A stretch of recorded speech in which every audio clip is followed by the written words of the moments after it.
All right, for today's shop walk, we're going to start off with the iconic TLR. This bike is super special to me.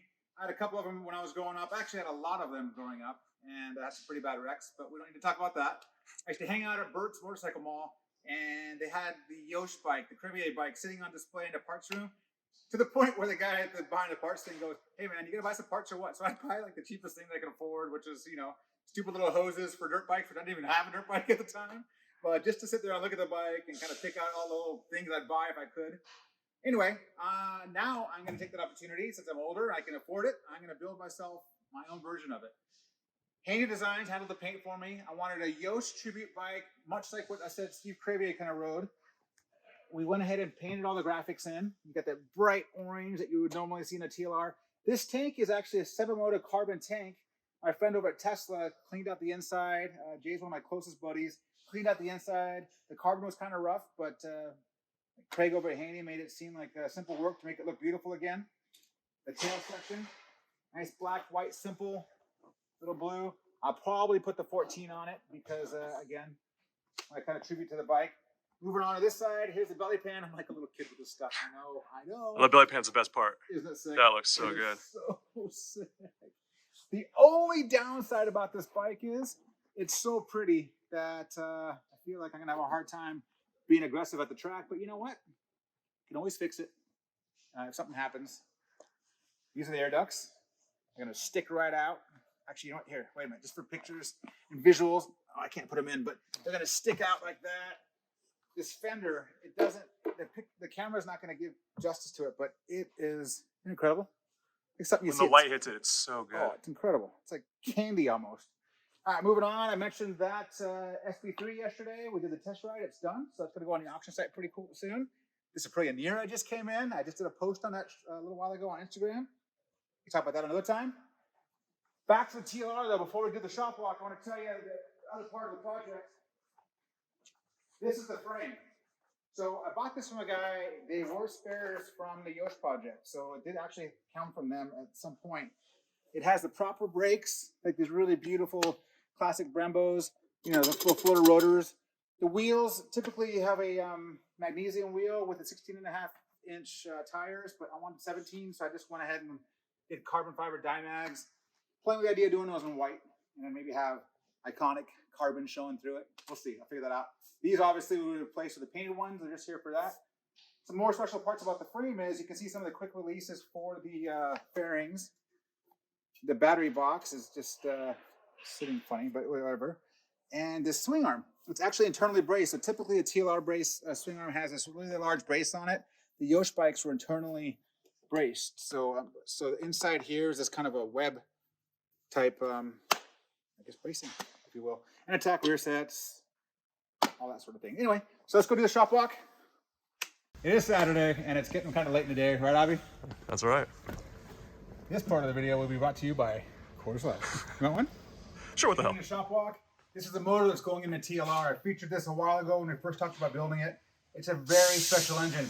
To get a TLR picture for the old Crevier bike or the Yosh bikes, you zoom in, you're going to notice it's exactly like this. It has the same plates, the same covers, the same dry clutch assembly, the same carbon cover over here, all the little tie hardware. These are titanium rods. Yes. Right? Yep. Steve's the expert on this. On this side, you'll see a lot of the block off, so the stator is pretty much removed for the most part, right, Steve? Got a lightened crank. Yeah, the stator's been machined back to where you can't even have a starter clutch on it. Yeah, I mean, the flywheel, if you look at a flywheel, typically it's a bucket like this, yeah. Right? This one's a little itty bitty. Little tiny thing. So it's going to be a shaker and a mover, and if I remember right, the compression was like 15 to 1 when we first... We're going to drop it to 13.5, but... we're not going to do that. We're going to go all the way out. So let's move on to the shop walk. I mentioned the NR yesterday. Steve's already got it all pulled apart. If you notice the forks that were on it, they have an anodized. They're anodized, but they're kind of pitting a bit. We have another spare set. Yeah, they're right here. These are the ones we ended up putting together for it. Yeah, so Looking good. The tops, the bottoms on these ones were already black nitrated, so we kind of like that. Yeah, we kept that and we took these off the set and we took off the black unit. There we go. So our beautiful forks. You've already done. Where's the? You were showing me yesterday. The master cylinders? No, you were showing me the rotors. Steve did some incredible work on the rotors. Wheels. they weren't beautiful yet when I first saw the bike come in. But this is Steve's handiwork. And also, as I mentioned, it had a bunch of tie on this bike, so we went ahead and left all the jewelry on there. Right? Never have enough diamonds in your ring, right, Steve? Yeah, we got a whole bunch more tie to go back on it too. This bag ought to weigh like 5 pounds, but instead it's like you almost have to hold it down. Someone came in today and told me he had a brand new windscreen in a box, and it sold a couple years ago for 11 grand. So I don't doubt it. the biggest number I've ever seen is 4. He said 11. So the windscreen is for sale for $1 billion. There you go. All right, let's move on. Ollie is here before he sneaks out and back to the race team because he gets tired of me, which happens a lot. This is the TZR 250 3MA we mentioned yesterday. He's been working on it, polishing it up, going through it. We had it running earlier, right? Didn't leak anywhere. Nope. And now he's doing fluids, flush, hydraulics. What's that? Bolt seals. Fork seals. He already cleaned the swing arm up. It already looks a lot better. And we'll get this one on the auction site pretty soon. So we passed this area yesterday. It hasn't changed much. We've been using Alex a lot for driving, so no worries there. Over here is where it gets really special, mostly because Angel's special. This bike we built for a customer a while back. It was an track bike for a client, Wheels in Motion, and I think it actually came from Graves.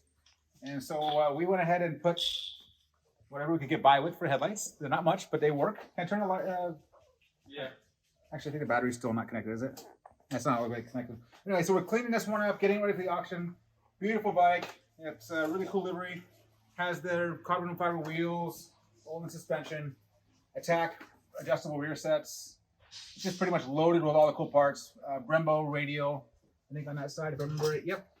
And a bunch of other trick stuff. So watch for this one on the auction side as well. It is street legal, mostly, kind of. On paper. Enough. Yeah. Right? Over here. Did you want to talk about something else? In my defense, I just did a video on it, so I kind of felt like I just talked about it, but I'm gonna do it again. This is the Scott Russell bike that's won Daytona, and I've mentioned this quite a few times before. I'm a huge Scott Russell fan. Angel is probably our best at detailing, so he's going to make it run as well. Yep. He's gonna get the frame shining just like it did when they raced it, because Muzzy had all polished frames on her bike. So we'll get the frame all polished. I'm going back and forth on whether I want to fix some of the patina stuff. There's a couple little scratches and things on the wheels. I kind of like it as raced, so I'll decide tonight. Tires are flat and cracked, so obviously replace those. New tires, fresh fluids, polish her up, get the frame looking beautiful again. And then once it's running, I'll do the victory lap around the shop. Yeah, we're still gonna, as long as that doesn't involve the motorcycle, you can do as many victory laps as you want.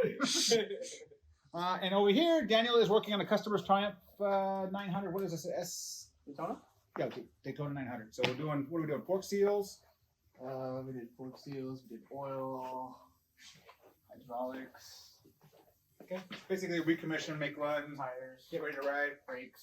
He has carbon fiber wheels on this one too, huh? Yeah, it's interesting. And yeah, exactly. There's a wheel right there. Oh, okay. Oh yeah, you know what? So the lips- back in the day, Dymac was doing that too. They were doing like a carbon fiber external wheel, and then they were doing a magnesium hub. Are these magnesium hubs? Oh yeah.